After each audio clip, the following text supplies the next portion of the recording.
আসসালামু আলাইকুম, সবাই কেমন আছেন? আলহামদুলিল্লাহ, আপনাদের দোয়ায় আমি অনেক ভালো আছি। আয়াত মামস ব্লগ দেখার জন্য সবাইকে স্বাগতম জানাচ্ছি। ছাদে কিন্তু চলে আসছে, যে দেখেন। এখন বলবেন কি কাটবো আমি এই যে ডাটাতে, কারণ এই ডাটার জন্য আমার এখানে গাছে রোদ পাচ্ছে না। তো ডাটাটা কেটে নিব, কেটে আমি রান্না করবো আজকে পাঙ্গাস মাছ দিয়ে। তো এই জন্য ছাদে আসলাম। এইখানে ডাটা আছে, এই যে এইখানে ডাটা আছে, এগুলো সব কেটে ফেলবো, কেটে আজকে রান্না করব। তো কেটে নেই, তারপর রান্না করব। আর এই যে শাকগুলো দেখেন কত সুন্দর টস করতেছে, শাক ভাজি করব।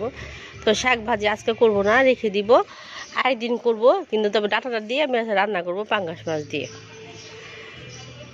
তাহলে কেটে নেই, তারপর আবার দেখাই। আর এই যে দেখেন রোদ, ও বাপরে, বোঝা যায় কি যায় না, এত রোদ যে আবার হাত পুড়ে যেতেছে, মুখ পুড়ে যেতেছে, অনেক রোদ উঠছে। তাই ছাদে আর বেশিক্ষণ থাকা যাবে না, কেটে নেই, তারপরে আবার দেখাই। যে কেটে ফেললাম, যে আমার ডাটা কাটা কিন্তু শেষ, এবং কতগুলো কাটলাম সেইটাও দেখালাম।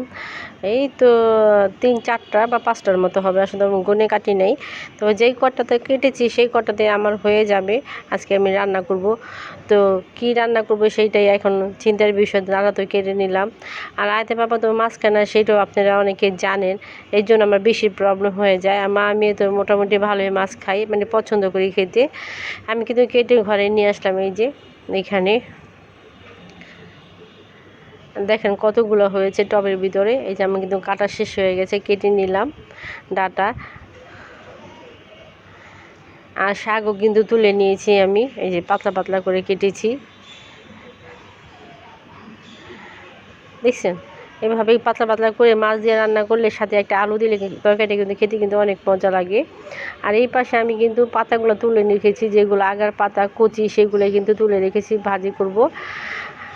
তো আমার ছাদের উপর যে টব, এক টবের ভিতর যে ডাটা হয়েছে, 2 রকমের তরকারি হয়ে গেলো। একটা হলো মাছ দিয়ে রান্না করবো, একটা শাক।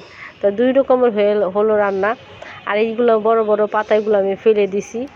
দেখেন ছাদের উপর থেকে যদি একদিনে রান্না করব, 2 রকমের সবজি হয়ে যায় বা 2 রকমের পদের তরকারি হয়ে যায় ছাদের উপরে থেকে, তাহলে এটা কি অত্যন্ত একটা ভালো দিক আমি মনে করব। কারণ এটা কিন্তু গ্রামের মধ্যেও এখন একটা পাওয়া যায় না সেরকম, যাদের একটা বাড়িঘর আছে একটু বা টাকা পয়সা আছে, তারা সবজি টবজি এখন বলতে চায় না মানুষে। কারণ যে সবজি বললে বলে যে কষ্ট হয়ে যায়, পানি দিতে হয়। এখন গ্রাম দেশের মানুষও আসলে এগুলো এখন বলতে চায় না। আর আমি এই পাশে কিন্তু এই যে মাছ ভাজতেছি, পাঙ্গাস মাছ, মা আর মেয়ের জন্যই আজকে রান্না। এই যে একটা আলু কেটে নিলাম। তবে গ্রাম দেশে সবাই যে একরকম তা কিন্তু না। অনেক মানুষ আছে যে গাছপালা ছাড়া থাকতে পারে না। আবার অনেক মানুষ আছে, আমি নিজের চোখে দেখেছি, একটা ধনেপাতা সহ বাজার থেকে কিনে তারপর রান্না করে খায়। জায়গা থাকলেও তারপর তার কিছু বনে না। এই জন্য আমি বললাম যে গ্রামের মানুষও এখন সব কিছু মানে বন্যা খেতে চায় না। এটার জন্য বলছি, এরকম নয় যে গ্রামের মানুষ বুনতে চায় না, সবাইকে আমি বুঝাই নেই কথাটা। কিছু কিছু মানুষ এরকম আছে। তবে আমি কিন্তু পেঁয়াজ, কাঁচামরিচ, লবণ, একটু আদা দিয়ে ভালো করে কষিয়ে নিব। এটা কিন্তু আমার মা আর মেয়ের জন্য রান্না, এই জন্য হালকা করে শেয়ার করতেছি আপনাদেরকে। কারণ আদে বাবা বাসায় নেই। আদে বাবা হয়েছে এক বন্ধুর মেয়ের বিয়ে, সেইখানে দৌড়দৌড়ি করতেছে। তো সেইখানে হয়তো দুপুরে খেয়ে নেবেন কিংবা বাইরে খেয়ে নিবে। তো মা মেয়ের জন্যই আসলে এই রান্নাটা, টাটকা ডাটা কেটে টাটকা রান্না করা, শাক ভাজি, তারপর ডাটা দিয়ে মাছ রান্না।